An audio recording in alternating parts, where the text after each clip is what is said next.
ভাই আপনাদের হোটেলে কি রুম হবে? আসসালামু আলাইকুম স্যার, আমি এই হোটেলের ম্যানেজার। অবশ্য রুম হবে। বলুন আপনার কয়টা রুম লাগবে? ভাই একটা রুম দিলেই হবে, এত কথা বলেন কেন? একটা রুম দেন না ভাই, একটা রুম দেন। আচ্ছা ভাই, কাপল রুম দিব নাকি ফ্যামিলি রুম দিব?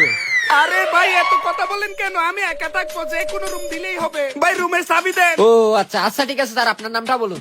নাম? নাম কেন বলবো? না না, আমি নাম বলতে পারবো না।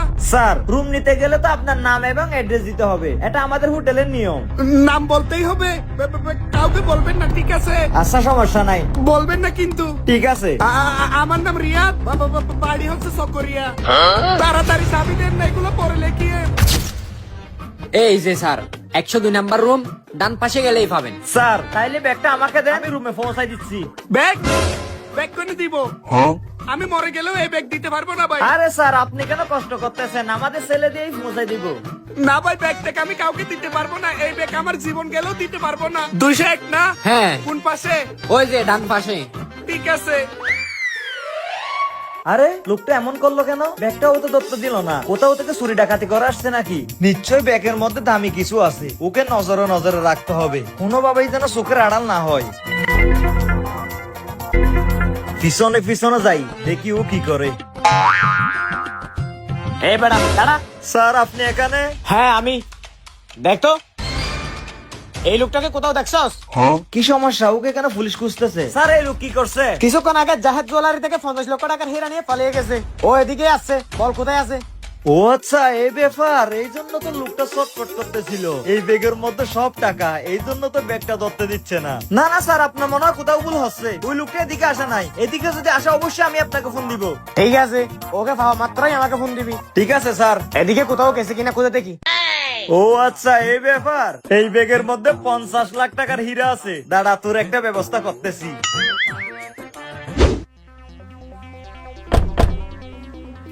দরজা খুল, না হলে কিন্তু বেশি অসুবিধা হবে।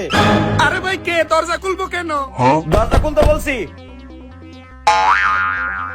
ম্যানেজার সাহেব আপনি? কি হয়েছে, কিছু বলবেন? কিছু বলবো? তুই কি মনে করছিস আমি কিছু জানি না? আমি কিন্তু সব জেনে গেছি। কি জেনে গেছেন আপনি? তুই জাহেদ জুয়েলারি থেকে 50 লাখ টাকা হীরা চুরি করে এখানে চলে আসছিস। ওই হীরাগুলো তোর এই ব্যাগের মধ্যে আছে। ভাই আপনি তো সব জেনে গেছেন ভাই। ভাই আপনি কাউকে বলিয়েন না ভাই, যদি পুলিশ জানে পুলিশ আমাকে ধরে নিয়ে যাবে ভাই। তোকে ধরতে পুলিশ আসছিল। আমি তোকে পুলিশের হাতেও দিব না, উল্টো ফালানোর সুযোগ করে দিব। বিনিময়ে এই হীরা আমাকে দিয়ে দে। ভাই এই হীরা আপনি নিয়ে নিবেন মানি? এই হীরা তো আমি অনেক কষ্ট করে চুরি করছি। আপনি যেহেতু সবকিছু জেনে গেছেন, তাহলে অর্ধেক অর্ধেক ভাগ করে নিবেন। না, আমার অর্ধেক লাগবে না, আমার পুরোটাই লাগবে। ভাই আমি জীবন বাজি রেখে ভাই টাকার জন্য চুরি করছি ভাই। এই হীরা বিক্রি করলে টাকা পাবো, তাই আপনি যদি পুরোটা নিয়ে নেন তাহলে আমি পুলিশকে বলে দিব, দুইজনকেই ধরে নিয়ে যাবে। আচ্ছা থাক, কষ্ট পাইস না। এই ধর নে, এখানে 1 লাখ টাকা আছে, ধর এগুলা নিয়ে পালিয়ে যা। 1 লাখ টাকা? ঠিক আছে ভাই, যা দিছেন শুকরিয়া। আসসালামু আলাইকুম। ওয়ালাইকুম আসসালাম। Hands up. কি ভাবছস তোরা দুজনেই হীরা চুরি করে ভাগাভাগি করবি আর আমি কিছু জানতে পারবো না? তা নাই, চল দুজনই বাইরে পুলিশের গাড়ি দাঁড় করানো আছে। হাই হাই পুলিশ, এখন কি করব? পাইছি আইডিয়া। স্যার, আপনি না ওকে খুঁজতেছেন? এই যে দেখেন, হীরা সহ হাতে নাতে ধরছি, ওকে নিয়ে যান। স্যার ও মিথ্যা কথা বলতেছে। ও বলছে আমাকে পুলিশে ধরাইও দিবে না, 1 লাখ টাকাও দিছে, সব হীরা ও নিয়ে নিছে। স্যার ওরেও ধরেন। চুপ কর হারামজাদা। চুরি করা এবং চুরকে প্রশ্রয় দেওয়া দুজনই সমান অপরাধী। চল তা নাই। স্যার, আমাকে ছেড়ে দিলে হয় না? আমি লুবে পড়ে করছি। আমি একজন ভদ্র মানুষ স্যার, আমাকে ধরে নিয়ে যান না। যদি আপনি কিছু... কি আমাকে ঘুষ দিতে চাস? তোর এত বড় সাহস? আরে স্যার, ঘুষ দিতে চাচ্ছে না তো। ওই যে আপনার ছোট ছোট ছেলে মেয়ে আছে না, ওদের জন্য চকলেট কিনে টাকা দিতে চাচ্ছে। আর স্যার ভেবে দেখেন, আমার মতো সুরকে যে 1 লাখ টাকা দিতে পারে, সে আপনার মতো পুলিশ অফিসারকে কত টাকা দিতে পারবে? হ্যাঁ হ্যাঁ স্যার, এই নেন স্যার, এগুলাও নেন। 1 লাখ টাকা দিছি, এগুলাও নেন। এই ঠিক আছে চল। হ্যাঁ স্যার চলেন। বড় বাসা বেঁচে গেছি।